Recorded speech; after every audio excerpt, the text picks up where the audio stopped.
Hindi ko kasalanan ng nangyari. Si Val ang nauna. Siya nagwala. Si Val! Si Val! Si Val! Palagi naman siyang may kasalanan. Si Val na walang malay. Si Val na ang tanging kasalanan na naging anak ng mami mo sa ibang lalaki.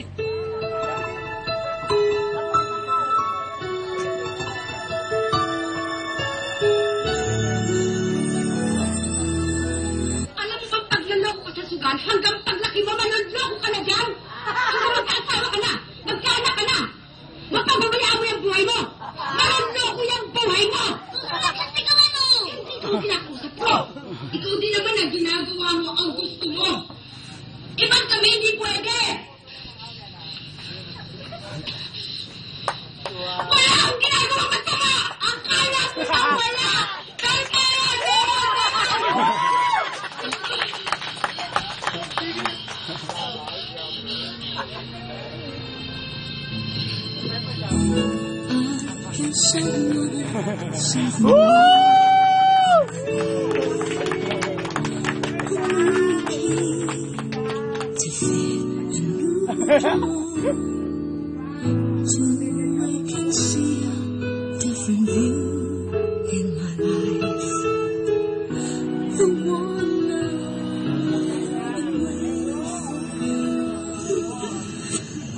sana hindi na lang ako naging ina mo. Sana hindi rin kita naging anak. Ngayon, kung iniisip mo hindi mo ko pinili bilang ina mo, sana maisip mo rin na hindi itong buhay na pinili ko para sa inyo mga anak ko.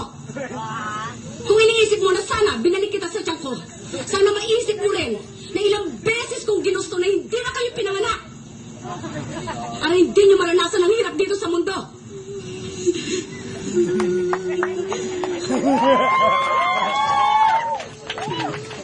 Pero nandito na ako. Nandiyan kayo. Kahit nandito na ako sa manlupalop ng mundo, dito dala-dala ko. Ang obligasyon ko sa inyo na bigyan kayo ng magandang buhay dahil magulang niyo ako.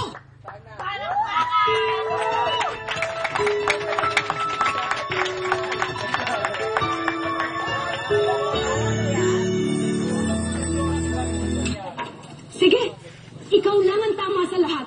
2 taon na naman kayo nagsama ni Mark. Ikaw lang ang may alam ng lahat ng gusto niya. Naiingit ka? Naiingit ka na naman. Dahil sa akin siya nagbihan at hindi sa'yo. Ano nga bang alam mo kay Mark? Ano nga bang sinadya mong alamin kung sa gusto niya at hindi niya gusto? Anak ko siya. Kaya bawat hininga tutot niya, alam ko ibig sabihin. Hindi siya! Hindi mo siya pag-aari! Hindi dahil ikaw ang naglabas sa kanya, ikaw rin ang bumuo.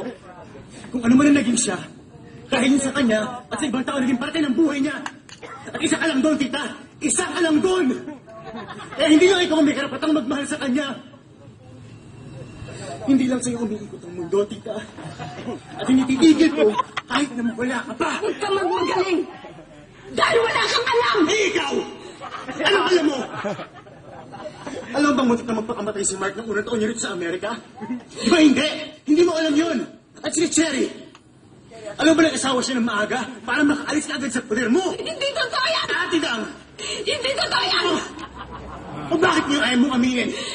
Ha? Di ba ikaw nagsabi? Huwag ipagkait sa'yo ang totoo. Yakin Kasi na ito ang ng totoo. Harapin mo ang totoo! Bastos ka! Bastos ka! Bastos ka!